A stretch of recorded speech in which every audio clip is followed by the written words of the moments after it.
Hello students, आज के video में मैं आपको एक्सप्लेन करूंगा दैट इज थ्योरम 8.6। हम लोग क्लास 9 मैथ्स का चैप्टर 8 कर रहे थे, दैट इज क्वाड्रिलेटरल। इसके पिछले वीडियो में मैंने आप लोग को दैट इज चैप्टर 8 का थ्योरम मैंने आप लोग को थ्योरम 8.1 अच्छे से एक्सप्लेन कर दिया था, ठीक है।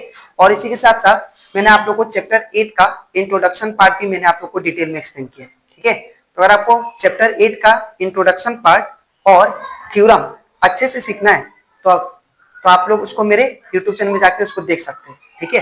इसी के साथ साथ अभी तक मैंने क्लास 9 मैथ्स का chapter revision chapter 1, chapter 2, chapter 3, chapter 4, chapter 6, chapter 7, chapter 12 and chapter 14 इन सभी चैप्टर का जितना भी एक्सरसाइज क्वेश्चन था और जितना भी एग्जाम्पल क्वेश्चन था वो सारा एक्सप्लेन कर दिया, ठीक है। तो अगर आपको सारा क्वेश्चन इन सभी चैप्टर से रिलेटेड अगर कोई भी डाउट होता है तो आप लोग उसको मेरे YouTube चैनल में जाके उसको देख सकते हो, ठीक है। मैंने हर एक चैप्टर का प्लेलिस्ट बना के अपलोड कर दिया, ठीक है। तो स्टार्ट करते हैं क्लास। यहाँ पे हम लोग को थ्योरम 8.6 में दिया गया है, ये आप लोग का ये भी थ्योरम बहुत ही इंपॉर्टेंट है। तो अभी तक हम लोग दो थ्योरम ये लेके दो थ्योरम इंपॉर्टेंट कर लेंगे, ठीक है, जो कि आप लोग का बोर्ड एग्जाम से रिलेटेड दैट जो हमेशा पूछते रहता है, ठीक है, बोर्ड एग्जाम में। तो आप लोग इसको अच्छे से देखिएगा। तो यहाँ पे थ्योरम 8.6 में बोला जा रहा है that is proof that diagonals of a parallelogram bisect each other. इसमें बोला है कि जो पैरेललोग्राम में डायगोनल्स जो होते हैं, ठीक है, वो एक दूसरे को बाइसेक्ट करते हैं। बाइसेक्ट मतलब दो इक्वल पार्ट में उसको डिवाइड करते हैं, ठीक है। जैसे कि एग्जांपल यहाँ पे मैं आपको डायग्राम के थ्रू समझा रहा हूं। सपोज ये आपके पास पैरेललोग्राम हो गया, ठीक है।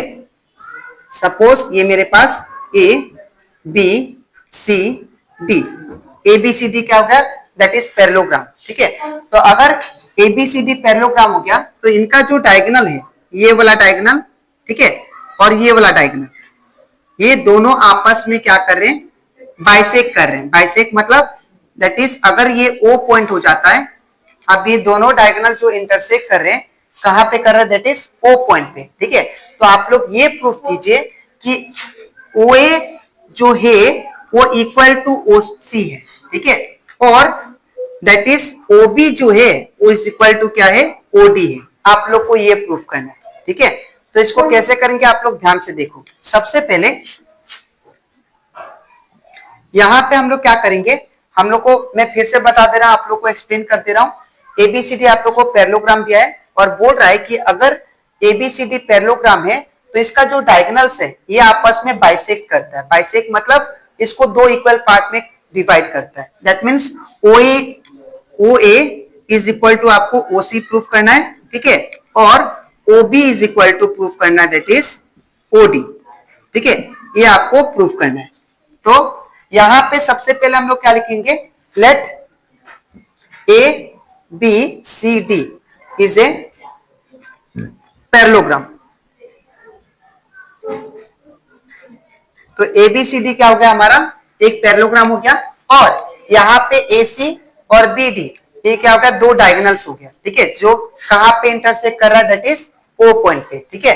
तो यहाँ पे एन ए बी, यहाँ पे एसी और बीडी क्या हो गए, दैट इज डायगोनल जो कि कहां पे इंटरसेक्ट करे, ओ पॉइंट पे, ठीक है। तो यहाँ पे लिखेंगे that is AC and BD are two diagonal, ठीक है ना। तो यहां पे क्या होगा, डायगोनल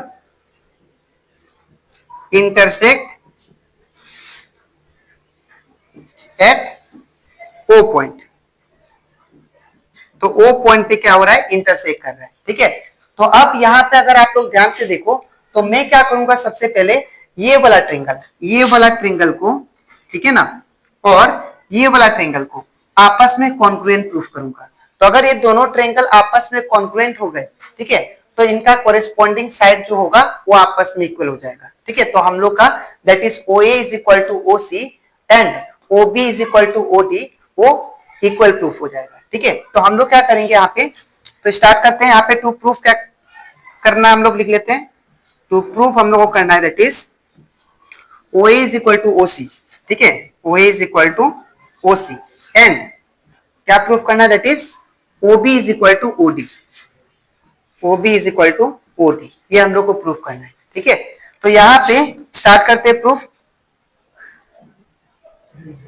तो मैंने क्या बोला था, इन दोनों ट्रायंगल को आपस में मैं कॉन्ग्रुएंट प्रूफ करूंगा, ठीक है।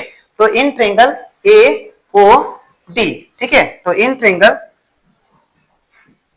ए ओ डी, एंड ट्रायंगल कौन सा लेंगे, दैट इज दूसरा ट्रायंगल ये वाला, that is B O C, ठीक है। तो यहाँ पे ट्रायंगल बी ओ सी, तो ये दो ट्रायंगल मैं ले रहा हूं, ठीक है। तो अगर इन दोनों ट्रायंगल में अगर आप लोग देखो तो यहाँ पे ये वाला ए बी किसके पैरेलल है, दैट इज डीसी का।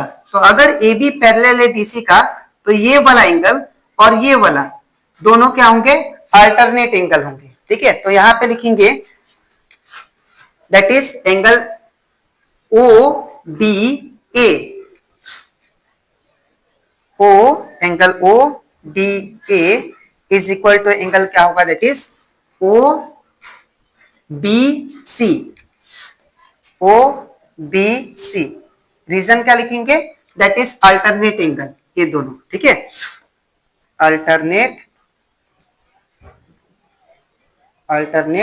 एंगल, ठीक है। और अल्टरनेट एंगल ये दोनों हो गए, ठीक है। अब यहाँ पे इन द सेम वे अगर आप लोग ध्यान से देखो, ये वाला एंगल, ठीक है ना, ये वाला एंगल और ये वाला, ये दोनों भी आपस में क्या होंगे, इक्वल होंगे बिकॉज ऑफ अल्टरनेट एंगल, ठीक है। तो मैं क्या लिखूंगा, angle O A D, angle O A D is equal to angle कौन सा होगा, that is O C B, angle O C B. इसका भी रीजन क्या लिखेंगे, दैट इज अल्टरनेट एंगल, ठीक है। तो यहां पे मुझे दो कंडीशन मिल गया। तो मैंने आपको बताया था इसके लास्ट क्लास में भी कि अगर दो ट्रायंगल आपस में कॉन्ग्रुएंट प्रूफ करना है, ठीक है, तो मुझे तीन कंडीशन चाहिए, जिसमें से दो कंडीशन मिल गया, ठीक है। अब मुझे और एक कंडीशन चाहिए, ठीक है। तो यहाँ पे हम लोग जानते हैं कि अगर पैरेललोग्राम होता है तो पैरेललोग्राम में जो अपोजिट साइड्स होते हैं वो क्या होते हैं, आपस में इक्वल। तो हम लोग क्या बोल सकते हैं, दैट इज एडी जो होगा वो किसके इक्वल होगा, दैट इज बीसी का, ठीक है। तो यहाँ पे क्या लिखेंगे, AD is equal to BC, that is reason क्या, opposite sides of a parallelogram, opposite sides of a parallelogram, parallelogram are equal, ठीक है। तो ये मेरे पास तीन कंडीशन आ गया। तो अगर मेरे पास तीन कंडीशन आ गया तो हम लोग क्या लिख सकते हैं यहाँ पे, therefore we can say that is triangle AOD, triangle AOD is congruent to triangle which one, that is BOC, BOC, ठीक है। बाय कौन सा रूल, यहाँ पे लिख देंगे भाई, यहाँ पे दो एंगल मिला, एक साइड मिला, तो एंगल साइड एंगल कॉन्ग्रुएंसी, ठीक है। तो यहाँ पे एंगल साइड एंगल कॉन्ग्रुएंसी, ठीक है। तो अगर ये दोनों ट्रायंगल आपस में कॉन्ग्रुएंट है, अगर ये दोनों ट्रायंगल आपस में कॉन्ग्रुएंट है, तो इसका मतलब ये है कि इनका कोरेस्पॉन्डिंग साइड आपस में क्या होगा, इक्वल होगा, ठीक है। तो that is OA is equal to, हम लोग लिख सकते हैं therefore OA is equal to OC and that is OB is equal to what, OD। कौन सा reason, by we can say CPCT, that is corresponding part of congruent triangle, ठीक है। तो ये कंप्लीट हुआ था हमारा, दैट इज थ्योरम 8.6। तो आई होप आपको ये थ्योरम अच्छे से क्लियर हो गया होगा, ठीक है। तो आपको लिखना कैसे है मैं दिखा देता हूं। सबसे पहले ये पार्ट और इसके नीचे आपको ये लिखना है, ठीक है। अब इसके नेक्स्ट वीडियो में मैं आपको एक्सप्लेन करूंगा, दैट इज बाकी जो चैप्टर 8 का थ्योरम जो इंपॉर्टेंट है वो बचा है, जो वो एक्सप्लेन करूंगा, ठीक है। तो आज के लिए इतना ही, मिलते हैं नेक्स्ट वीडियो में। Thank you.